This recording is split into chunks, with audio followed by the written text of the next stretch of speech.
నమస్కారం, VFM news కి స్వాగతం.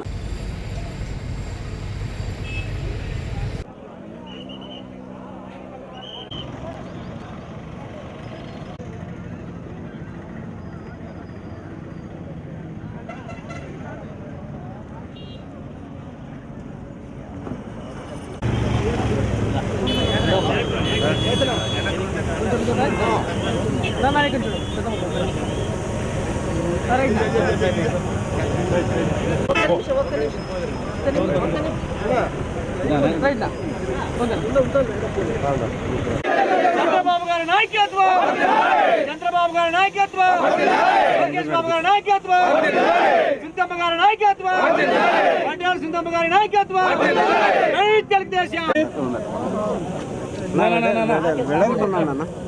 రైట్ అన్న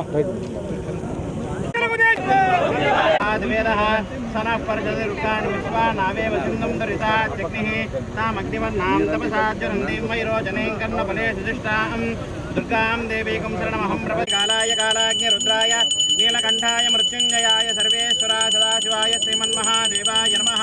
కళ్యాణాద్భుతగాత్ర ఫల్నీర్యాఫలా పుష్పాయాశ్చ పుష్పనేః బృహస్పతిస్థానో ముంచంద్వగుం హసః ఫలం మనోద ఫలం పుత్ర పౌత్ర ప్రవర్ధనం ధ్రువం భద్రం కర్ణే విష్ణుయామ దేవాః భద్రం పశ్యేమాక్షభిర్నేత్రాః.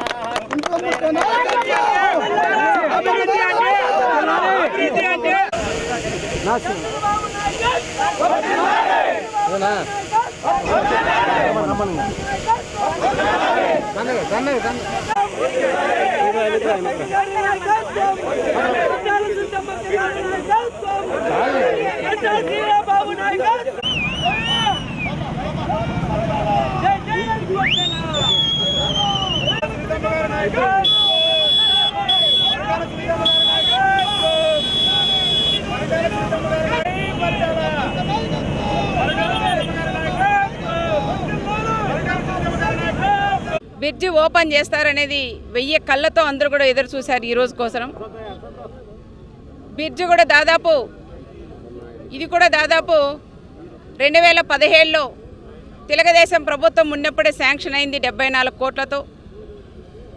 కానీ పనులు కూడా ఒక 70% అయిపోయినాయి.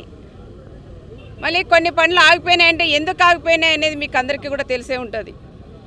కానీ మళ్ళీ తెలుగుదేశం ప్రభుత్వం వచ్చిన తర్వాత, ఎన్డీఏ ప్రభుత్వం వచ్చిన తర్వాత మళ్ళా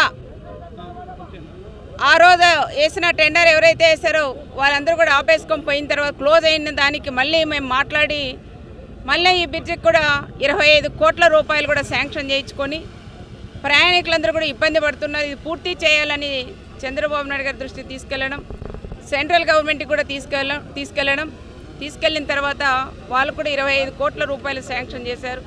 చేసిన తర్వాత ఇన్ని రోజులకు మనకి 8 నెలలకు పూర్తి కాకనే మళ్ళీ మనం బ్రిడ్జ్ ఓపెన్ చేసుకున్నామంటే అది ఒక ఎన్డీఏ ప్రభుత్వం గొప్పతనం అనేది ప్రతి ఒక్కరూ ఆలోచించాలని కూడా నేను కోరుకుంటున్నాం. ఇవి చాలామంది నేను కూడా దీంట్లో, ఎందుకంటే నేను కూడా భాగస్థలే. ఎప్పుడైనా ఇక్కడ వచ్చినప్పుడు ఎన్నోసార్లు కూడా మనం రైల్వే గేట్లు కూడా 2 ట్రైన్లు పోయినప్పుడు గంటల మనం అక్కడ వెయిట్ చేసిన రోజులు కూడా ఏర్పడినాయి. అప్పుడు మాకు కూడా ఎప్పుడు తొందరగా అయిపోతేనే ఇదంతా ఎంత తొందరగా అయిపోతే అంత మంచిదని కూడా అనుకున్నాం. తొందరగా కూడా నేను కాంట్రాక్టర్లకి ప్రెజర్ చేసి ఈ పనులు కూడా పూర్తి కూడా చేయించాం. కాంట్రాక్టర్లు కూడా ముందుకొచ్చి, ఎస్కేసి కాంట్రాక్టర్లు ముందుకొచ్చి, ఆ సంస్థ కూడా ముందుకొచ్చి ఈ బ్రిడ్జ్ కూడా తొందరగా పూర్తి చేసేందుకు ప్రత్యేకంగా కాంట్రాక్టర్లకి, అదేవిధంగా అధికారులకు కూడా నేను డిపార్ట్మెంటల్ అందరికీ కూడా పేరున మేము మా ప్రయాణికుల తరపున కానీ నా తరపున మా అందరి తరపున కూడా నేను కూడా కృతజ్ఞతలు కూడా తెలియజేస్తున్నాము. ఈరోజు ఈ పూర్తి అంటే 42 దాదాపు 44 జాతీయ రహదారులు కలవడంతో పాటు బెంగళూరు, హిందూపురం, పెనుగొండ, మడకశిర, రాప్తాడు ఈ ప్రాంతాల్లో ప్రయాణించే వాళ్ళందరికీ కూడా ఇబ్బంది లేకుండా ఉంటుందని కూడా మనం చెప్పుకోవచ్చు. ఇదే విధంగా మనం చాలా రకాలుగా ఇబ్బందులు పడిన విషయాలు కూడా మనం కళ్ళారా కూడా మనం చూసామని కూడా చెప్పుకోవచ్చు.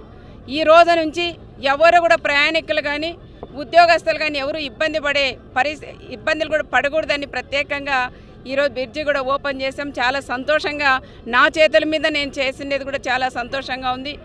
నరేంద్ర మోడీ గారికి, చంద్రబాబు నాయుడు గారికి ఎప్పుడు కూడా మేము కృతజ్ఞత భావంతో మా ప్రజలు కానీ ఎవరైతే ప్రయాణికులందరం కూడా ఉంటామని ప్రత్యేకంగా కూడా నేను తెలియజేస్తున్నాం. ఇప్పుడు ఇంకా అనంతపురం టౌన్లోకి ఈ విధంగా తిరుక్కొని పోకోకుండా ఇదే హైవే మీద కూడా పోతే ప్రయాణం కూడా మనకి చాలా తొందరగా కూడా అయిపోతుంది.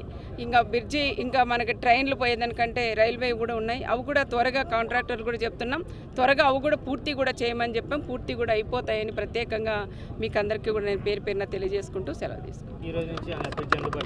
ఈ రోజు నుంచి ప్రజలందరికీ కూడా అందుబాటులో ఉంటుంది. బ్రిడ్జి ఉంది కదని స్పీడ్గా పోకోకుండా ఎవరు కూడా ప్రయాణికులు కానీ బైకుల్లో పోయేవాళ్ళు కానీ నైట్ టైం పోయే వాళ్ళందరూ కూడా ప్రయాణికులు కూడా స్పీడ్గా పోకోకుండా స్లోగా కూడా చూసి వెళ్ళాలని కూడా ప్రత్యేకంగా కూడా చెప్తున్నాం. ఇక్కడ కూడా ఒకటి ఇంకా అక్కడ మనకి కందుకూరు దగ్గర కూడా కొంచెం ఉంటుంది, అది కూడా ఒక జంక్షన్ కూడా అక్కడ మేము కూడా ప్రపోజ్ చేసాం. ఆ జంక్షన్ కూడా వస్తే ఇబ్బంది కూడా ఉండదు. వచ్చేంత వరకు కూడా ప్రత్యేకంగా ఆ ప్రయాణికులందరికీ కూడా చెప్తున్నాం, స్పీడ్గా పోవద్దండి, అక్కడ కొంచెం బ్రేక్ వేసుకొని స్లోగా వెళ్ళాలని ప్రత్యేకంగా ప్రయాణికులందరికీ కూడా పేరు పేరున కూడా తెలియజేసుకుంటూ ఏది ఏమైనా ఈ ప్రోగ్రాం ఇది బ్రిడ్జ్ కూడా ఈరోజు ఓపెన్ చేసుకున్నాం. ఓపెన్ చేసుకునే దానికి కూడా ముఖ్య కారకులు మన కాంట్రాక్టర్లు ఎవరైతే ఉన్నారో ఎస్కేసీకి సంబంధించిన కాంట్రాక్టర్లు వాళ్ళందరికీ కూడా ప్రత్యేకంగా నేను కృతజ్ఞతలు కూడా నేను తెలియజేస్తున్నాను. దీనికి సంబంధించిన అధికారులకు కూడా నేను ప్రత్యేకంగా కృతజ్ఞతలు కూడా తెలియజేస్తూ సెలవు తీసుకున్నాను.